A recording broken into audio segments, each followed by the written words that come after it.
This document was once considered nearly impossible to fake because before it was signed, the paper was deliberately torn in half, creating a tear so unique it worked like a fingerprint. And once the text was written across that break, the document only worked when both halves fit perfectly. Then it was sealed with hand-carved stamps because these seals worked like legal signatures, cut from stone, wood, or jade, meaning to forge this document, you'd need the handwriting, the tear, and the seal, all at the same time, which is why this became one of the earliest forms of anti-counterfeiting, used for land, banking, and authority in a time when copying by hand was the easiest way to cheat the system. Why does a ballpoint pen suddenly stop working after it drops on the floor? It all comes down to that tiny metal ball at the tip. A ballpoint pen works because that ball spins when it rubs against the paper. As it rolls, it pulls fresh ink from inside the pen and spreads it smoothly onto the page. Gravity and air pressure also help push the ink forward, so the ball always has a thin layer of ink on it. That's why ballpoint pens usually write smooth, clean lines. But if you try writing on a very smooth surface, there isn't enough friction for the ball to spin.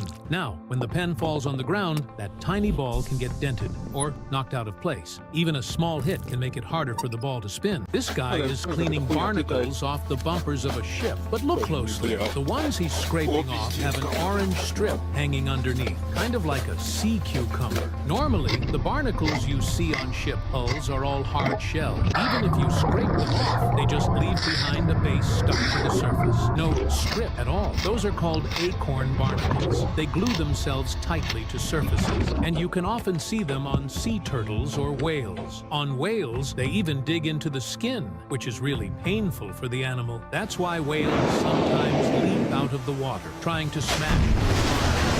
But the ones with the orange strip are called gooseneck barnacles. They usually attach to floating objects, and they're much easier to scrape off. Some types are even considered a delicacy. Tasty, but really expensive. And then there's a really creepy kind. A barnacle that lives inside crabs. It doesn't have a shell, but it can control the crab's body like a parrot. This isn't just leather, this was once a living cow, and today it's becoming one of the loudest drums in history. First, the hide is scraped clean, fat removed, washed, then covered in lime paste, so the hair releases overnight, because if this step fails, then the drum will never sing. Next, and wood aged for 3 years is cut into curved blocks, each one shaped to lock perfectly into a massive wooden barrel. Glue goes on, ropes tighten, and suddenly a drum body is born. But the real test starts now. The hide is soaked, stretched, pulled tighter and tighter. He literally stands on it, forcing the skin to its limit, because the tighter this gets, the deeper the sound. Wooden wedges lock it in place, and nails seal the tension forever. Then the second side goes on, and the body is polished to a glowing red. What started as wood and skin now sounds like thunder. This is how traditional Chinese war drums were built to shake entire crowds. You've been eating this tree your whole life and never knew it. It may look like he's just peeling bark, but this is how we get one of the world's most popular spices. After removing the rough outer layer, the real treasure is the soft, thin inner bark underneath, loaded with flavor and completely edible. Precise cuts are made along the trunk, carefully loosening the inner bark so it can be peeled off in long, smooth sheets. Once harvested, it immediately starts drying and naturally curls into those familiar rolls we all recognize. This is cinnamon, found in your favorite desserts, drinks, and pretty much everything.